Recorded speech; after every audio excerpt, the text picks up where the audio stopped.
I am Joshua, 35, and my own mother messaged my 10-year-old kid that she shouldn't come for Christmas because it would ruin the family's mood.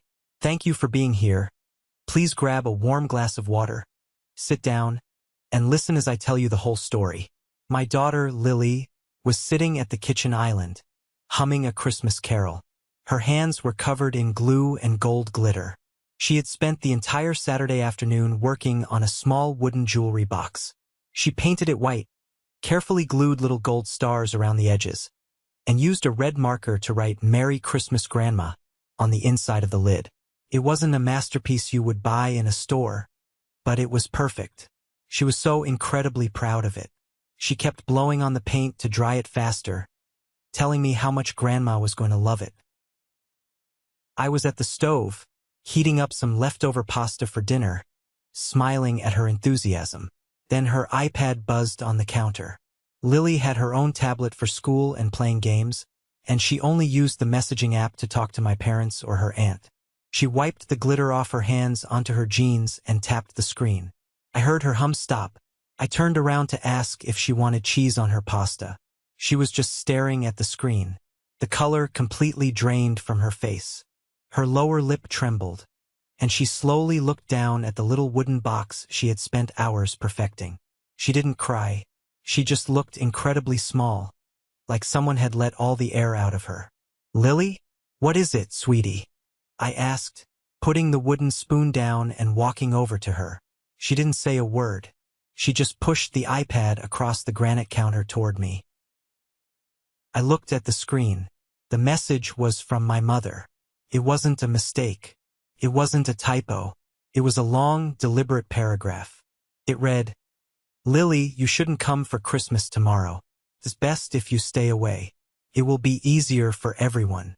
Your Uncle Matthew's kids are very sensitive this year and they have high expectations. It would just ruin the mood if someone else showed up. You have to understand where they are coming from. They are used to things a certain way, and this year has been hard for them. Tell your dad not to drive over." I read it twice. My brain struggled to process the sheer cruelty of the words. She sent this directly to a 10-year-old girl. A girl who had lost her mother and still tried to find the joy in the holidays. My mother didn't text me to discuss this as an adult. She bypassed me entirely and shot an arrow straight into my daughter's heart. I looked at Lily. She was waiting for me to say it was a joke. I wanted to tell her it was a misunderstanding, but I couldn't lie to her. My jaw tightened so hard my teeth ached. A cold, heavy stone dropped in my stomach. I didn't yell. I didn't throw the iPad across the room. I felt a chilling calmness wash over me. I picked up my own phone, opened the text thread with my mother, and typed exactly 2 words. "Got it." I hit send. I walked over, picked up Lily, and held her tight against my chest. 5 hours later, everything my family took for granted started to collapse. But to understand how we got to this point, you need to know what they put us through first. My wife passed away 5 years ago. At her funeral, while I was holding a 5-year-old Lily and trying to keep my legs from giving out, my mother pulled me aside. I thought she was going to offer comfort. Instead, she adjusted my tie, looked around at the guests, and whispered that I needed to stop crying because I was making people uncomfortable. That was the day I realized my mother cared more about the aesthetics of our family than the actual people in it. Since that day, I was the designated broken piece of the family puzzle. My younger brother, Matthew, was the golden child. He had the perfect corporate job, a wife who matched his exact level of superficiality, and 3 kids who were treated like royalty. Every family gathering was a stage for Matthew to brag about his recent promotion or his massive new salary. I never minded his success. What I minded was how my parents weaponized it against me. They looked at me and Lily as a charity case, an unfortunate obligation they had to tolerate. They never missed a chance to remind me that Matthew was contributing to a massive college fund for his kids, while I was just trying to keep my head above water paying a mortgage on a single income. They even had the nerve to suggest once that my marriage would have ended in divorce anyway if my wife hadn't gotten sick, just because we argued about money early on. It was a sick, twisted environment, but I kept bringing Lily around. I wanted her to know her grandparents. I wanted her to have a family. The cracks really started showing last Thanksgiving. We were sitting around the massive oak dining table at my parents' house. Matthew's oldest son, who was a year older than Lily, was opening a new video game console his grandparents had bought him just for the holiday. Lily had received a pair of socks. She didn't complain. She was sitting quietly on the rug, playing with the dog. Matthew's kid looked over at her, smirked, and said loud enough for the whole room to hear, "Only real grandkids get the big presents." The room went completely silent. I looked at my brother, expecting him to correct his son. Matthew just chuckled and took a sip of his beer. My mother smiled nervously and said, "Oh, he doesn't mean it like that, Joshua. He's just excited. Boys will be boys." I grabbed our coats and left right after dinner. I should have cut them off right then and there, but I was foolish. I thought time would fix things. I thought if I just kept being a good son, an accommodating brother, they would eventually see us as equals. I swallowed my pride over and over again. I let them make passive-aggressive comments about my clothes, my house, and my parenting. I absorbed it all so Lily wouldn't have to. But I realize now that keeping the peace only taught them that they could walk all over me without consequences. They mistook my silence for weakness. They thought they had total control over my life, my self-esteem, and my daughter's place in the family. They viewed us as accessories they could put in the closet when we didn't match the picture-perfect image they wanted to present to their wealthy country club friends. They forgot one very important thing. I wasn't putting up with them because I needed them. I was putting up with them out of the goodness of my heart. And they were about to find out exactly what happens when that goodness runs out. About 8 months before this Christmas disaster, my dad's old pickup truck finally died. He was complaining endlessly about how he couldn't get to the golf course and how my mother couldn't go to her bridge club without a second vehicle. They didn't want to buy a new car because they were supposedly saving for a European cruise. I had 2 cars. I had my everyday sedan and I had a Porsche Macan. I bought the Porsche a year before my wife got sick. It was our dream car, a symbol of the hard work we had put into our early careers. After she passed, I rarely drove it. It sat in the garage, a painful reminder of road trips we would never take. But it was fully paid off and the title was entirely in my name. When my dad complained about his truck, I did what a good son does. I drove the Porsche over to their house and handed him the keys. I didn't ask for a dime. I didn't set a time limit. I just told him to pay for his own gas and keep up with the oil changes. I thought I was doing a noble thing. They took the car with barely a thank you. Within a week, the narrative shifted. My mother started telling the neighbors they had bought a luxury SUV for their retirement. I would see them driving around town, windows down, waving at people. They parked it right in the middle of their wide, circular driveway so everyone in their upscale subdivision could see it. I let them have their illusion. I paid the registration. I paid the insurance. It cost me money every month to let them drive my luxury vehicle, but I never brought it up. I figured it was a small price to pay to keep the peace. One afternoon, I stopped by their house to drop off some mail that had been sent to my address by mistake. I walked up the driveway and heard Matthew's voice coming from the open garage. He was standing next to the Porsche, talking to my dad. "You guys should just get him to sign the title over," Matthew was saying. "He doesn't need a car like this. It's ridiculous for a single dad to hold onto a luxury vehicle. He should sell it and put the money in Lily's college fund if he actually cared about her future. Or just give it to you guys permanently. He owes you for all the babysitting you did years ago." I stopped dead in my tracks. My dad chuckled and patted the hood of the car. "We'll work on it. He's soft. A few more months and he'll probably just hand over the paperwork to get us off his back." I turned around and walked back to my car without giving them the mail.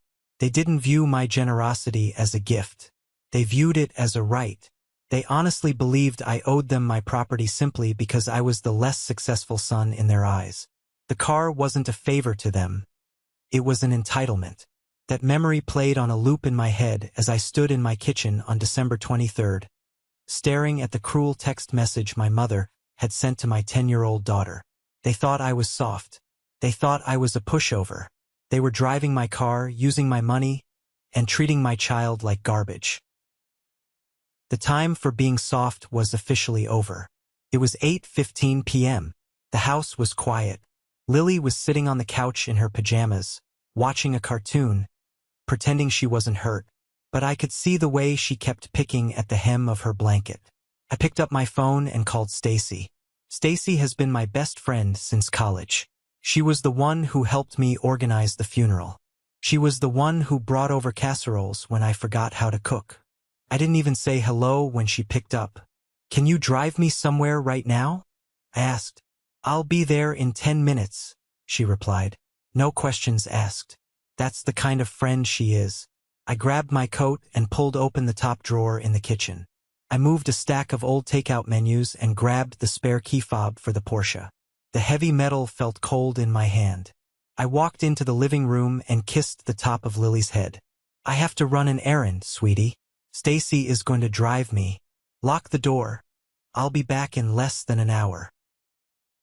Stacy pulled into my driveway with her headlights off.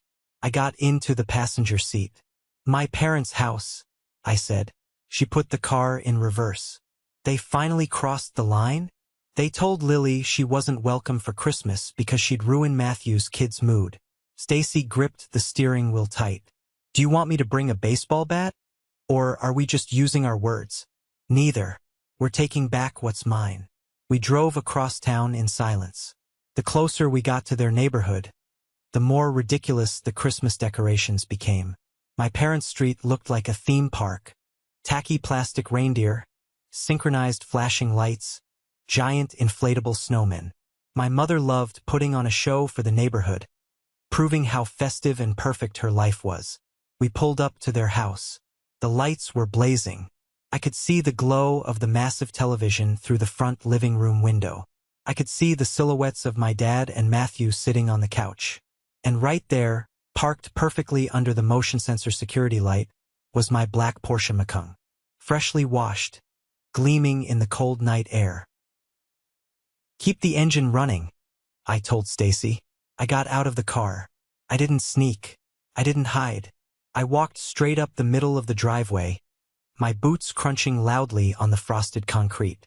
I reached into my pocket, pulled out the key fob, and hit the unlock button. The Porsche's headlights flashed, and the distinct beep echoed through the quiet neighborhood. I opened the driver's side door and slid into the leather seat. It smelled like my dad's cheap cologne. I hit the ignition button. The engine roared to life with a low, aggressive growl. Through the windshield, I saw the front blinds of the house snap open. My mother's face appeared in the window, her eyes wide with shock.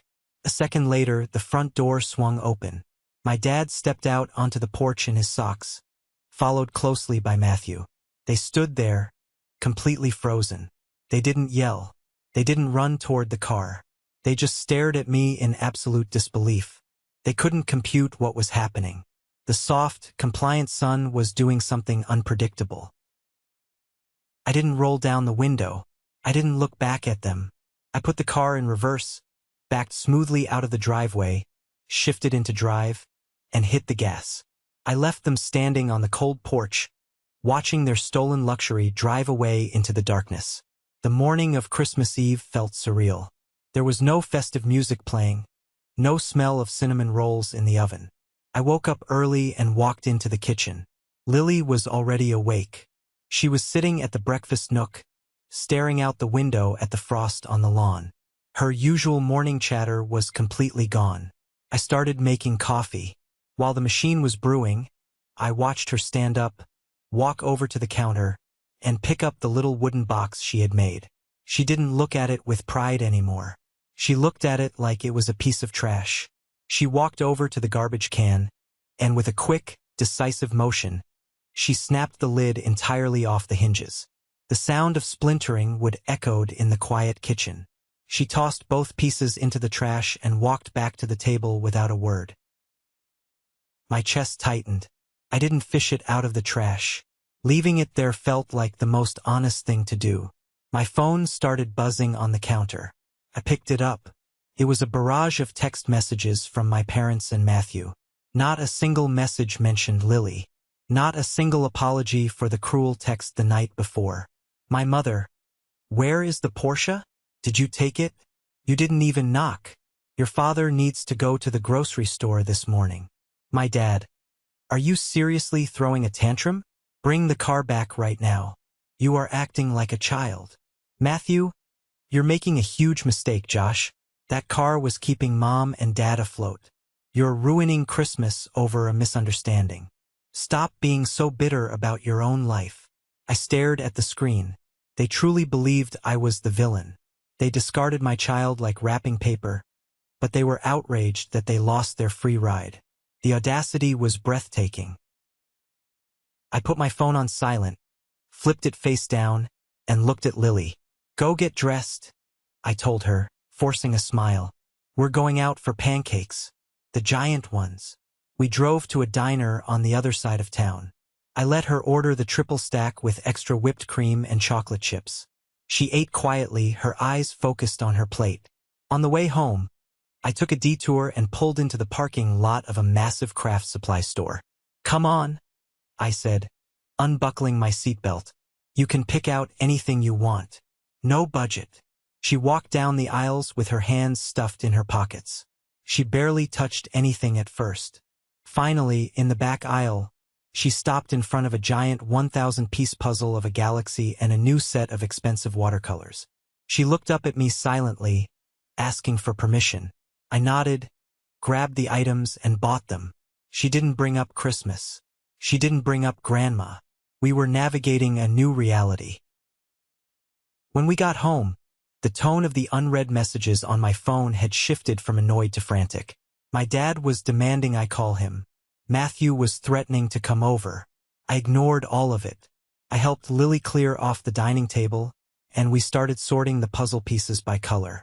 We were looking for the edge pieces when I heard the sound of tires pulling onto my gravel driveway. But it wasn't my parents' car. I looked through the peephole. A black and white cruiser was parked outside. 2 police officers were walking up my front steps. My parents had actually done it. They called the cops on me. The knock was sharp, loud, and official. It wasn't a friendly neighbor tap. It was a demand for entry. Lily jumped in her chair, a puzzle piece dropping from her hand. I put my hand on her shoulder, told her to stay put, and walked to the front door. Pulled it open. 2 uniformed officers were standing on my welcome mat. The older one, a man with graying hair and a name tag that read Davis, looked me up and down. Are you Joshua Moore? Officer Davis asked, his tone strictly professional. I am, I replied, leaning against the doorframe, projecting a calm I didn't entirely feel. Mr. Moore, we received a report of a vehicle theft from a residence across town. A black Porsche Macan. The homeowners stated that you unlawfully removed the vehicle from their property late last night. Is the vehicle currently in your garage? For a split second, I actually wanted to laugh. I couldn't believe the absolute delusion of my parents. They thought they could weaponize the police department to force me to give back a car that I owned. I didn't panic. I didn't get defensive. The vehicle is in my garage, officer, I said smoothly. Because it belongs to me. Give me exactly 30 seconds. I turned, walked to the hallway console table, and pulled open the bottom drawer. I grabbed the thick manila folder labeled Auto and walked back to the door. I pulled out the original title, the current registration, and the insurance cards. All of them had my name printed clearly at the top. Joshua Moore. No co-signers. No liens. I handed the stack of papers to Officer Davis. He took out a small flashlight and examined the documents. His partner leaned over his shoulder. I watched the professional suspicion on their faces slowly morph into profound annoyance. Officer Davis sighed heavily and handed the papers back to me. The title and registration are clear, Mr. Moore. It's your vehicle. I let my parents borrow it for a few months because my father's truck broke down, I explained calmly. Last night, my mother sent a highly inappropriate text message to my 10-year-old daughter, telling her she wasn't welcome at Christmas. So I took my car back. I used my own spare key. I didn't damage any property. The younger officer shook his head, looking disgusted. So this is a family dispute over a borrowed car, and they reported it stolen. That appears to be the case, I said. Officer Davis adjusted his duty belt. The look in his eyes told me exactly how he felt about wasting taxpayer money on petty family drama. I apologize for the disturbance, Mr. Moore. You are perfectly within your rights. We will be closing this case. He turned to leave, but then he paused, looking back at me. Actually, he said, his voice dropping slightly, we'll be paying a visit to the residence that made the call. Filing a false police report is a crime. We're going to have a very stern conversation with your parents about misusing emergency resources. I appreciate that, officer. Have a safe shift. I closed the door and locked the deadbolt. I stood in the hallway for a moment, the manila folder pressed against my chest. I wasn't shaken. I wasn't sad. I felt something colder, something much sharper. They didn't just try to cut off my daughter. They tried to turn me into a criminal to get their way. The bridge wasn't burning. I was pouring gasoline on it, and I was holding the match. By Christmas morning, the fallout from the police visit was already spreading through my parents' carefully curated social circle. Small towns love drama, but they love verified facts even more. Stacy called me around 10 a.m., laughing so hard she could barely breathe. Apparently, before the police arrived at my house, my mother had already been laying the groundwork for a grand tragedy.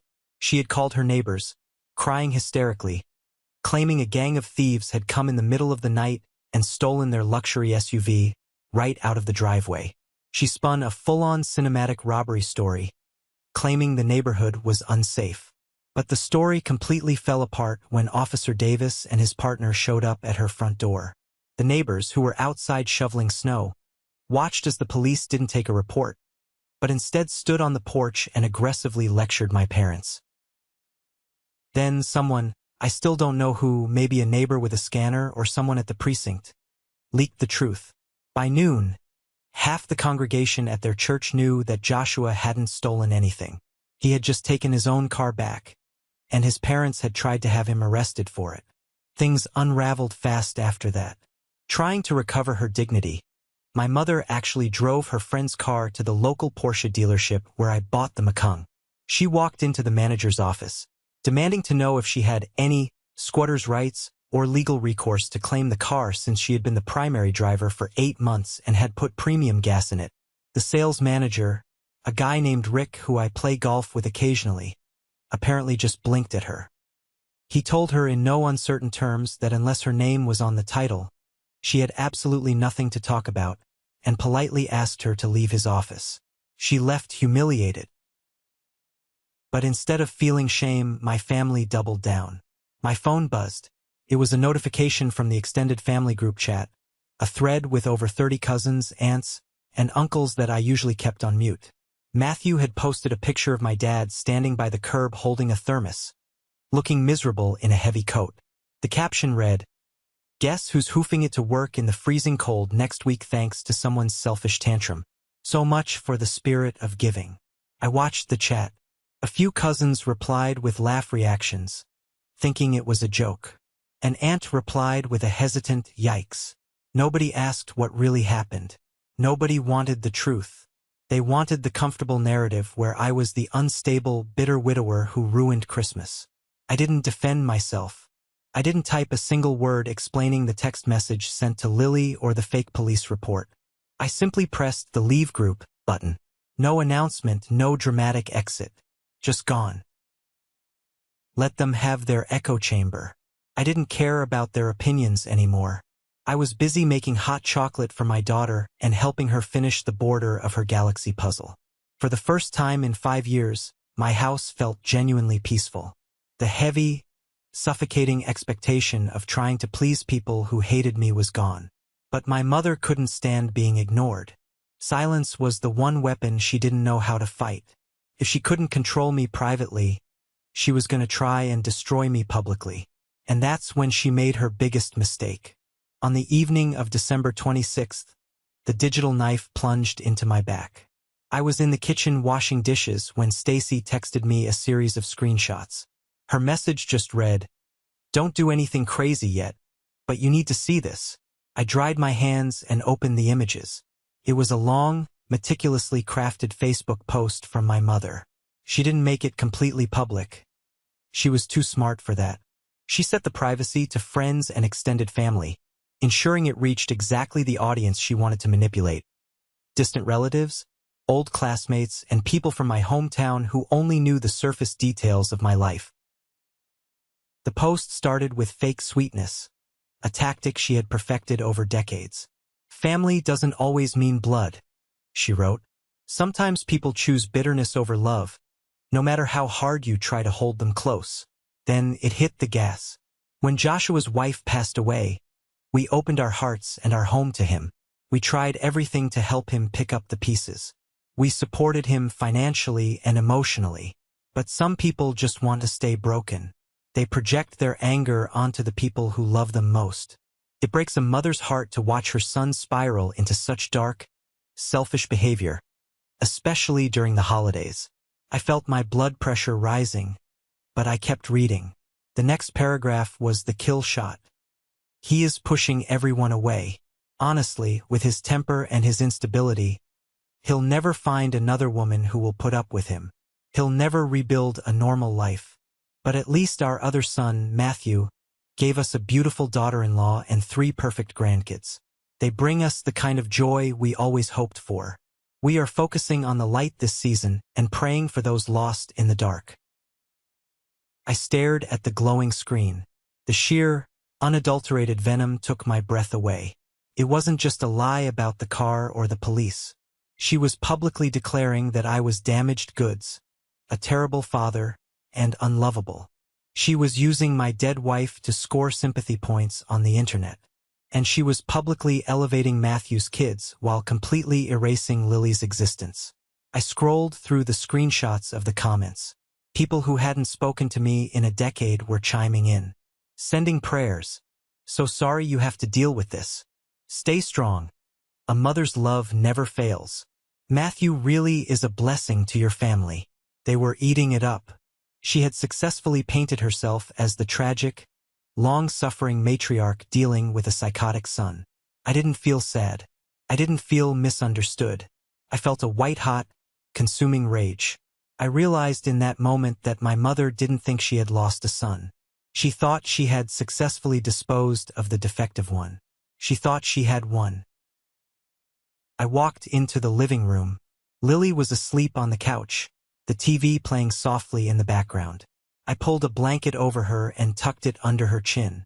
I looked at her peaceful face and made a promise to her right then and there. I was never going to let these people near her again. But before I built the wall, I was going to scorch the earth. I picked up my phone and called Stacy. "Did you read it?" she asked, her voice tight with anger. "I read it," I said. "Come pick me up. We have one more stop to make." Stacy pulled up to my house 10 minutes later. I didn't say a word when I got in. I just stared straight ahead. She didn't ask questions.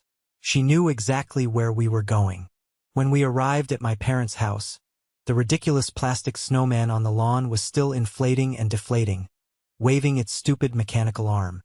Matthew's expensive SUV was parked in the driveway, probably full of the big presents his real grandkids had received. "Wait here," I told Stacy. I walked up the front steps. I didn't knock. I didn't ring the doorbell. I grabbed the brass handle, turned it, and pushed the door open. They were all in the living room. The fireplace was on. A half-empty bottle of expensive wine sat on the coffee table. My mother was sitting in her recliner, scrolling on her tablet, probably reading the sympathetic comments on her post. My dad was in his armchair. Matthew and his wife were on the sofa. My mother's head snapped up first. The smug satisfaction wiped off her face instantly, replaced by genuine shock. My dad stood up halfway, then froze. Matthew's wife crossed her arms tightly over her chest and shrank back into the cushions. No one said a word. The silence was thick and heavy. I walked slowly into the foyer. I didn't look at Matthew. I didn't look at my dad. I locked eyes directly with my mother. I walked over to the antique console table by the hallway mirror. Sitting right in the center was a large, vintage ceramic Santa Claus. It had been in our family for 30 years. It was her prized Christmas possession. I picked it up in my right hand. I didn't break eye contact with her. And then, with a flick of my wrist, I threw it as hard as I could against the brick fireplace. The explosion of ceramic was deafening. Pieces of painted clay shattered and scattered across the hardwood floor, raining down on the expensive Persian rug. My mother gasped, clutching her chest. Matthew jumped to his feet, his hands raised in front of him. "Hey, what the hell is wrong with you?" he shouted, though his voice cracked with fear. I ignored him. I walked slowly into the kitchen, the crunch of ceramic under my boots echoing in the dead silence. I opened the glass cabinet, grabbed a decorative porcelain dining plate, and casually tossed it onto the tile floor. It shattered into 100 pieces. I turned around and walked back to the archway of the living room. They were terrified. For the first time in my life, I wasn't the quiet, accommodating punching bag. I was the storm. "You listen to me very carefully," I said, my voice dangerously low and steady, cut through the room like a razor. "You don't text my daughter. You don't speak about my dead wife on the internet. You don't ever contact me again." My mother's mouth opened and closed like a fish, but no sound came out. She was shaking. "You want a broken son? You got one. You want to play the victim? Go ahead. But understand this, you are no longer our family. If any of you come near my house, or try to contact Lily, I promise you, I will make you regret it." I didn't wait for a response. I turned my back on them, walked out the front door, and left it wide open to the freezing winter air. 2 days after I shattered the ceramic Santa and walked out of that house, a piece of mail arrived. It was in a glittery red envelope, clearly a Christmas card. It was addressed to me in Matthew's overly neat corporate handwriting. For a fraction of a second, a tiny, pathetic part of my brain thought maybe it was an apology. Maybe the shock of my reaction had finally knocked some sense into them. I took a deep breath and ripped the envelope open. It wasn't an apology. It was a calculated threat disguised as brotherly concern. Inside the card was a handwritten note. It read, "Josh, I don't agree with how Mom handled the text to Lily, but your behavior was completely psychotic. You terrified my wife and kids. You need serious psychiatric help. I'm writing this because Mom is currently talking to a lawyer. She is seriously considering pressing charges against you for destruction of property, breaking and entering, and making terroristic threats. She's also looking into grandparents' rights for custody of Lily since you are clearly an unfit parent. Fix this before it destroys your life." I read the note twice. Then, I threw my head back and laughed out loud. The sound startled my dog, who looked up at me from his bed. It wasn't a laugh of joy. It was a laugh of pure, unadulterated disbelief at their stupidity. They were trying to make me flinch. They thought the word lawyer and the threat of a custody battle would send me crawling back, begging for forgiveness. They thought they still held the power. Instead of panicking, I picked up my phone and called Carter. Carter was an old friend from college who now worked as a senior paralegal at a prominent real estate and family law firm downtown. We hadn't spoken much in the last year, but he picked up on the second ring. "Josh, man, it's been a minute. Merry Christmas, a little late," he said warmly. "Merry Christmas, Carter. I need a massive favor, and I need it completely off the record for now." "Shoot." I spent the next 10 minutes giving him the condensed version of the nightmare. The text message to Lily, taking the Porsche back, the fake police report, the Facebook smear campaign, and finally my dramatic exit involving the smashed ceramic Santa. Then I read him Matthew's letter. "Okay, first of all, grandparents' rights in this state are incredibly difficult to obtain, especially against a fit, surviving parent. That's an empty threat to scare you," Carter said, his professional tone taking over. "As for the destruction of property, it's a broken plate and a cheap Santa. The cops won't care. But the breaking and entering part is what she'll try to spin to a judge to get a restraining order against you." "I walked through an unlocked door," I pointed out. "Doesn't matter. It's not your house," Carter said, typing on his keyboard. "Hold on, let me just look up the public property records to see exactly how the deed is structured. Sometimes these things are messier than people think." I heard the rapid clicking of his mouse. Then the typing stopped. A long silence stretched over the phone line. "Carter? You still there?" "Josh," Carter said, his voice suddenly sounding very strange, very tight. "Are you sitting down?" "I'm standing in my kitchen." "Why? You didn't break into someone else's house?" Carter said slowly, a grin evident in his voice. "Because according to the county clerk's office, your name is still on the deed." "Wait, what are you talking about?" I asked, gripping the edge of the kitchen counter. "My name is on what deed?" "The deed to your parents' house. The 4-bedroom colonial in the gated subdivision," Carter said, reading off his screen. "The title lists 3 owners. Your father, your mother, and Joshua Moore. Joint tenancy with rights of survivorship." My mind raced backwards, frantically searching through years of memories. And then, it hit me like a freight train. 12 years ago, right after I graduated college and landed a solid engineering job, my parents were drowning in credit card debt. They needed to refinance their mortgage to pull out cash and consolidate their loans, but their credit scores were tanked. They begged me to co-sign the refinance. To do that, the bank required my name to be temporarily added to the property title. They promised it was just a formality. They promised they would refinance again in a year and take my name off. I was young, naive, and wanted to help my family, so I signed the paperwork. Over the next decade, life happened. I got married, my wife got sick, she passed away, I focused on Lily. The house deed completely vanished from my mind. And clearly, it had vanished from my parents' minds too. They never took my name off. "Carter," I whispered, the reality of the situation washing over me. "Are you telling me I legally own that house?" "You legally own a 1/3 equity share of that property," Carter confirmed. "Which means you had every legal right to walk through that front door. You cannot trespass on your own property. Furthermore, you had a legal right to smash that ceramic Santa because technically you own 1/3 of that too." I started to pace the kitchen floor. The power dynamic hadn't just shifted. It had completely flipped upside down. They were threatening me with lawyers and police, unaware that they were standing on a trapdoor, and I held the lever. "What can I do with this?" I asked, my heart pounding in my chest. "Oh, buddy, you hold the golden key," Carter chuckled. "If you want to play hardball, you can hire a real estate attorney and force a petition sale. You can legally compel them to either buy out your 1/3 of the current market value of the house, which, looking at the recent comps in that neighborhood, is a massive chunk of cash. Or, if they can't afford to buy you out, the court will force them to put the house on the market, sell it, and give you your cut." They thought I was the weak link. They thought they could discard me and Lily and go back to their perfect, wealthy aesthetic. They had used me to save their house 12 years ago, just like they used me for my Porsche. "Carter, do you know a good real estate lawyer?" "A vicious one?" I asked. "I know the best one in the city. A guy named Mr. Gray. He eats cases like this for breakfast.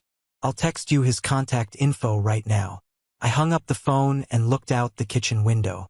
The winter sun was setting, casting long, dark shadows across the snow. I thought about the text message my mother sent to Lily. I thought about the Facebook post. I thought about Matthew's pathetic threat. They wanted a legal war. They were about to get a nuclear strike. The very next morning, the winter air was brutally cold as I drove downtown to meet Mr. Gray. Carter wasn't exaggerating when he said this guy ate cases like mine for breakfast. His office was located on the 20th floor of a sleek glass building, outfitted with dark mahogany furniture, floor-to-ceiling windows overlooking the city, and walls lined with heavy legal volumes. Mr. Gray himself was a man in his late 50s, wearing a perfectly tailored navy suit. He had the sharp, calculating look of a shark who had just smelled blood in the water. I sat in a heavy leather chair across from his massive desk and handed him the property deed Carter had pulled. I also handed him the Christmas card Matthew had sent, the one threatening me with a lawyer and a custody battle over Lily. Mr. Gray pushed his silver-rimmed glasses up the bridge of his nose, read the handwritten card in silence, and then carefully reviewed the property deed. He didn't laugh out loud, but the corner of his mouth twitched upward in a way that told me he knew exactly how much damage we were about to inflict on my family's massive egos. "Mr. Moore," Mr. Gray said, folding his hands resting on the polished wood of his desk. Your brother and your mother are playing a very dangerous game with completely empty threats. They have absolutely no legal grounds for a custody dispute. You are a fit, surviving parent with a stable income and a safe home. A judge would throw their petition out in 5 minutes. However, concerning this house, they made a fatal, arrogant error 12 years ago. They left your name on the title of a property that has appreciated significantly in a prime real estate market. You are not a guest in that house. You are a legal co-owner. I don't want to live there, I told him flatly, leaning forward. I don't even want the money, to be completely honest. I just want them to realize they don't hold the cards anymore. I want them to feel the exact same helplessness they tried to force onto my daughter. Oh, they will realize it very quickly, Mr. Gray replied smoothly, pulling a crisp legal pad toward him. We are going to draft a formal demand letter right now.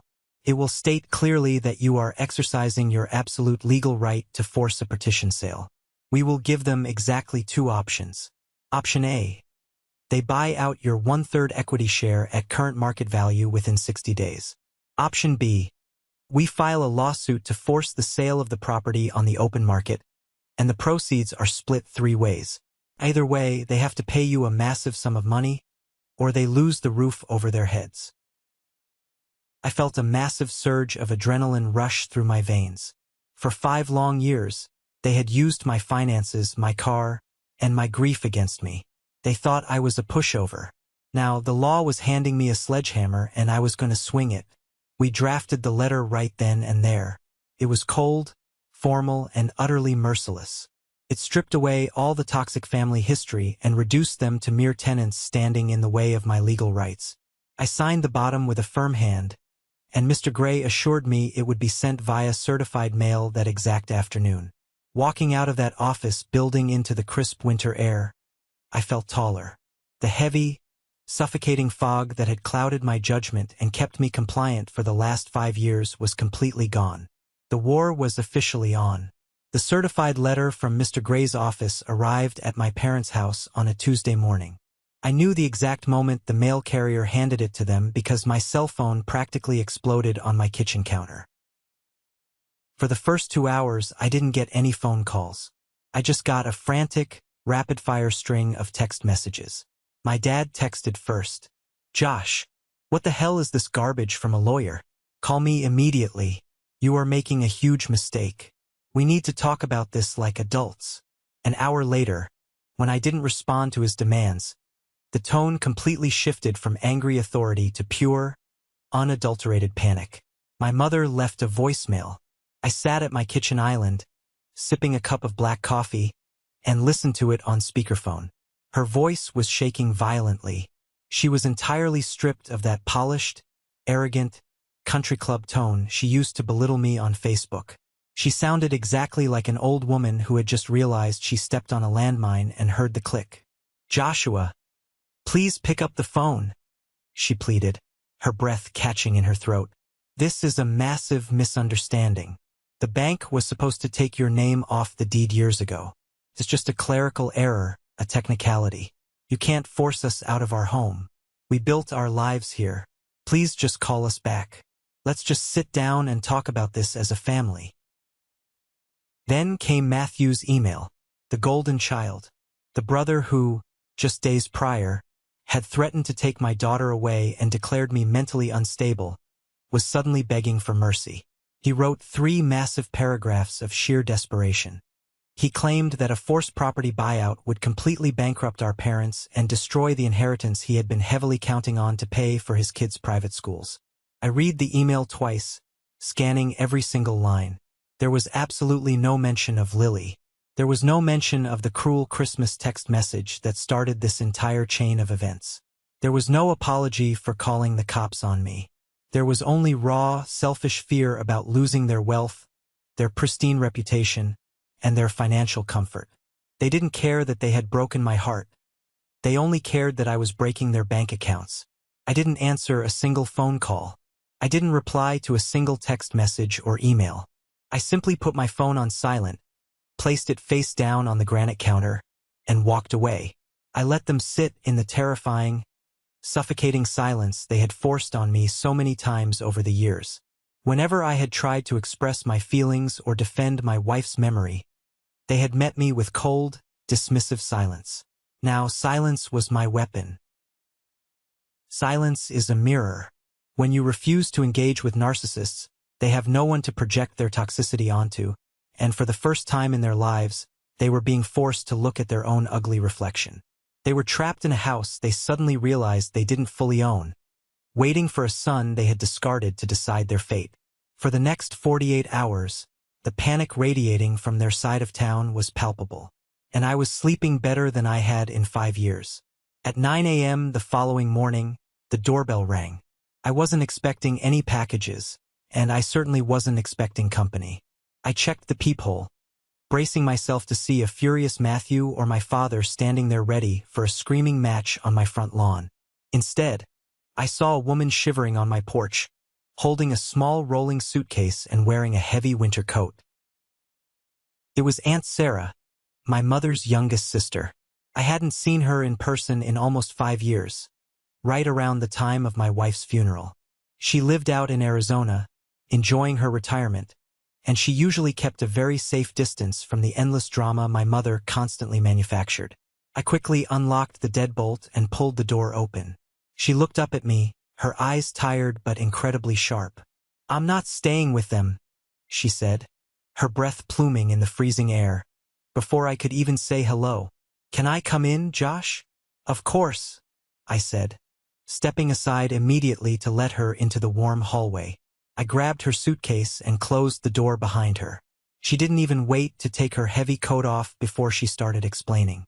She told me she had flown in early that morning to surprise the family for New Year's Eve.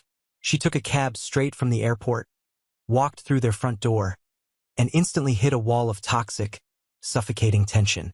My parents were pacing the hardwood floors, arguing frantically about mortgages, lawyers, and dipping into their retirement funds. When Sarah dropped her bags and asked where I was, the entire room went dead silent. Matthew pulled her aside into the kitchen and tried to spin the exact same lie they had been selling the whole town. He told her I was completely unstable, that I had snapped out of pure jealousy over his salary and his perfect family, and that I was trying to legally steal their parents' house out of spite. "But I know your mother," Sarah said, sitting at my kitchen island and wrapping her cold hands around the hot mug of coffee I had just poured her. "I grew up with her, Josh. She has always been a master manipulator. I saw the way they were acting. They weren't sad that you were gone. They weren't worried about your mental health. They were absolutely terrified that you had finally fought back and cornered them. So, I walked back into the hallway, grabbed my bags, called an Uber, and came straight here." Having Sarah in my house felt like a massive, heavy weight lifting off my shoulders. She brought a genuine warmth and an easy laughter that my home had been missing for the holidays. That night was New Year's Eve. There was no forced small talk. There were no passive-aggressive insults about my career, and absolutely no one making Lily feel like a second-class citizen. It was just the three of us sitting on the comfortable living room couch, eating buttered popcorn straight from the bowl, watching the countdown coverage on television, and actually enjoying each other's company. At midnight, we toasted with sparkling cider. Lily leaned her head against my shoulder, looked up at me with a huge smile, and whispered, "This is the best holiday ever." She meant it. This is the moment that changes everything, the moment I finally took back control of my life. Thank you so much for your patience and for staying with me until now. You've been amazing. Please give this video a like and comment one below to let me know you've made it this far. Not only does this help more people find this story, but it also lets me know that my experiences truly mean something to someone. Your support is my greatest motivation to keep sharing the rest of this journey.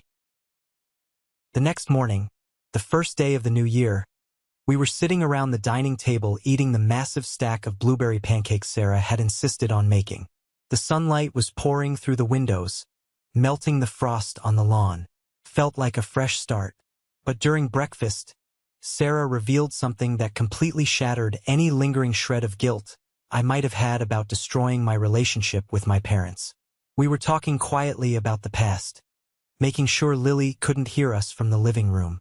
I mentioned how isolated I had felt over the last 5 years, how I always thought it was my fault that I couldn't seem to fit into their perfect mold. Sarah set her coffee cup down on the wooden table, her expression turning incredibly serious and profoundly sad. "You aren't the first one, Joshua," she said quietly, leaning closer to me. "They did this before. You just didn't know about it." "Did what?" I asked, my brow furrowing in confusion. 3 years ago, your cousin Leah's son stopped coming to the big family gatherings," Sarah explained. "Nobody really asked why. Everyone just assumed Leah was busy.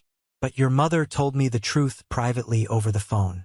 She said it was better if Leah's son stayed home because he is autistic. She told me his behavior was too unpredictable, that he didn't like loud noises, and it ruined the peaceful, elegant aesthetic of her family dinners. She actually told Leah that her son made Matthew's kids uncomfortable, and asked her to stop bringing him around. I felt the blood roaring in my ears. My chest tightened so hard it hurt to breathe. They had done the exact same thing to an innocent, neurodivergent little boy just because he didn't fit into their glossy, magazine cover version of reality. They cut a child out of the family simply for being inconvenient, and nobody in the extended family stood up to them. They were repeating the exact same cycle of cruelty with Lily. "Sarah," I said, my voice dangerously calm as I reached into my pocket and pulled out my smartphone. "I need you to say everything you just told me again, and I need to record it, just for my own protection, because I know exactly how she operates, and I need proof." Sarah didn't hesitate for a single second. She looked me dead in the eye and nodded. "Hit record," she said. I pressed the red button on the screen. Sarah repeated the story, her voice clear, concise, and filled with quiet anger. She detailed exactly what my mother had said about Leah's son, the excuses she made, and the deliberate exclusion of a child. I stopped the recording and saved the audio file directly to my cloud storage. It wasn't just a piece of painful family history anymore. It was a loaded weapon. I had the ultimate leverage to protect my daughter. I thought the legal threat over the house would have kept my mother quiet and forced her to retreat. But I underestimated the ego of a narcissist. Narcissists absolutely cannot handle losing control of the public narrative. They would rather burn the world down than admit they were wrong. And my mother was about to light a match she couldn't blow out. 2 days after New Year's, my mother made another highly calculated post on Facebook. She couldn't stand the fact that her friends might be whispering about the police showing up at my house, so she tried to rewrite history again. She posted a gloomy picture of her Christmas tree with the lights completely turned off and the ornaments hanging in the shadows. The caption read, "This year was incredibly quiet, and not by choice. Sometimes family members drift into darkness, and all a mother can do is pray they find their way back to the light. We will always be grateful for the son who stood by us, and the beautiful grandkids who bring joy even when others try to ruin the season with anger and greed." Matthew, right on cue, commented underneath, "You did your best, Mom. Some people just want to be angry and tear others down." It was a masterpiece of emotional manipulation. She didn't explicitly name me, but everyone in our hometown knew exactly who she meant. She was still desperately trying to control the town's perception of me, painting me as a greedy, angry son trying to steal their house. I didn't reply to the post. I didn't type a furious comment. I grabbed my heavy winter coat, grabbed my car keys, and drove straight across town to their house. I didn't walk up to the front door this time. I parked my car across the street, rolled down the window, and waited. About 20 minutes later, the automatic garage door slowly opened. My mother and Matthew were walking out, carrying reusable grocery bags toward Matthew's car. I stepped out of my car, crossed the street, and stood right at the edge of their pristine concrete driveway. They both froze instantly. Matthew dropped the bag he was holding, and a carton of orange juice rolled onto the pavement. He stepped in front of my mother, trying to puff out his chest and look intimidating. "I told you not to come back here, Josh," Matthew barked, though his voice wavered noticeably. I ignored him entirely. I looked right past him, locking eyes with my mother. I pulled out my phone, turned the media volume all the way up to maximum, and hit play on the recording. Aunt Sarah's voice echoed loudly in the cold, quiet driveway. Your daughter isn't the first person they tried to erase from the family. They did the same thing to Leah's son because he made them uncomfortable. They stopped inviting an autistic child to keep their environment calm. My mother's face drained of all color. She looked like all the blood had been siphoned out of her body. Matthew's mouth literally dropped open. He looked back at his mother, realizing for the first time that her lies were unraveling. You are not going to keep talking about me and my daughter on the internet like we are some tragic story you get to control, I said, my voice steady, hard, and absolutely uncompromising. If you post one more vague insult, if you speak my name or Lily's name to anyone in this town, I will send this audio file directly to every single person who liked your pathetic Facebook post. I will send it to your church group. I will send it to Matthew's boss. I will burn your fake reputation to the ground. Neither of them said a single word. The fake power they held over me was completely broken. I turned around, walked back to my car, and drove away without looking back. Fans 7.1 and Hung Man Get Moi 632. That same afternoon, sitting in my quiet living room, I scrolled through my phone contacts, found my cousin Leah's number, and called her. We hadn't spoken properly in almost 4 years. The family dynamics had always kept us apart, but the moment she heard my voice on the line, she knew. I didn't have to explain the trauma, the manipulation, or the fake police reports. We shared the exact same scars inflicted by the exact same people. I invited her and her son over to my house that weekend. I told her there was absolutely no pressure, no expectations. Just 2 kids doing puzzles and 2 adults drinking coffee. When they arrived on Saturday morning, I was a little nervous, but the kids hit it off almost instantly. Leah's son was a brilliant, quiet boy who loved patterns and details. Lily was gentle and patient. Both of them were a little wary of loud people, but they understood each other's rhythm perfectly.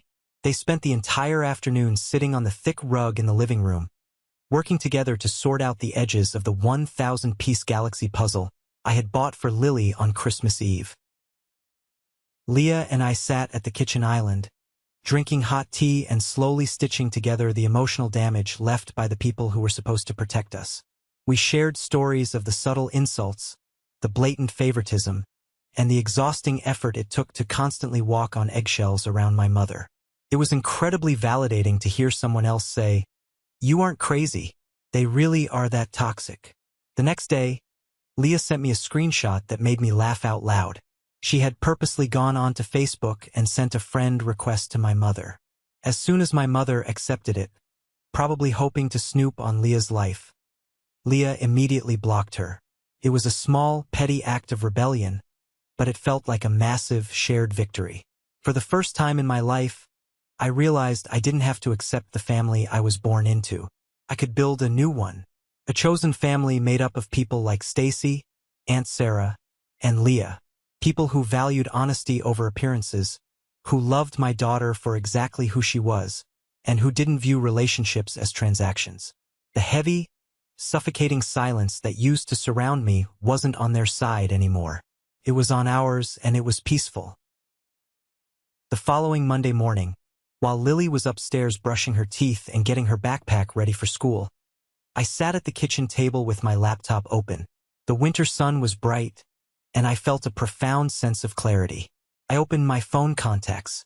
I selected my mother's number, my father's number, and Matthew's number. I pressed block caller for every single one of them. I went into my email settings and created a filter that would send any message from their addresses directly into the trash bin without ever hitting my inbox. Finally, I logged onto social media and blocked every single account associated with them, including Matthew's wife. I didn't do it in a fit of rage. The burning anger that had consumed me on Christmas Eve was completely gone. I did it the exact same way you take the corroded batteries out of a dead flashlight and throw them in the garbage. There was absolutely nothing left to fix. The mechanism was broken beyond repair, and holding onto it was just weighing me down. In a matter of 60 seconds, they were simply gone from my digital life. Later that week, I finally decided to take down the artificial Christmas tree standing in the corner of the living room. It felt incredibly good to pack away the plastic branches and the ornaments. We never had a real Christmas anyway. It had just been a stressful formality we suffered through to appease my parents. After I hauled the boxes into the attic, Lily and I put on our heavy coats and went to the local park. The air was cold, crisp, and wonderfully peaceful. The playground was mostly empty. Lily swung on the swings for a while, her laughter echoing in the cold air, and then she came over and sat next to me on the wooden bench, kicking her boots in the wood chips. She leaned her head against my arm and looked up at the bare trees. "Are we going to Grandma's house next Christmas, Dad?" she asked quietly. I looked her right in the eyes, making sure she saw the absolute certainty in my face. "No, sweetie, we aren't going there ever again." She slowly nodded, a small, genuine smile appearing on her face. That was it. There were no tears, no arguments, no lingering questions. Just a profound, mutual relief. It felt like letting go of a heavy, abrasive rope I didn't even realize I had been holding onto for decades. The final piece of the puzzle fell into place about 2 weeks later. The town gossip mill had been working overtime, but the narrative had completely shifted. I got a direct message on Facebook from an account I didn't recognize at first glance. It was Mrs. Jenkins, one of my mother's oldest, wealthiest, and most loyal friends from the local country club. "Joshua," the long message read, "I have been following everything quietly over the last few weeks. I heard the gossip circulating at the club. I saw the dramatic posts your mother made. I want to sincerely apologize to you. I believed her for a very long time. I believed everything she said about you being difficult, angry, and ungrateful. But not anymore. Her calmness simply doesn't match the absolute chaos she constantly creates around her. When I heard she called the police on you over a car you own, I realized she was lying." I smiled, reading the words, and calmly closed the laptop. The truth has a very funny way of spreading once it finds a tiny crack in the foundation. My mother's perfect, pristine image was fracturing in real time, and I didn't even have to lift a finger to break it. The people she cared about most, her wealthy social circle, were starting to see behind the mask. A few days later, a piece of mail slipped through.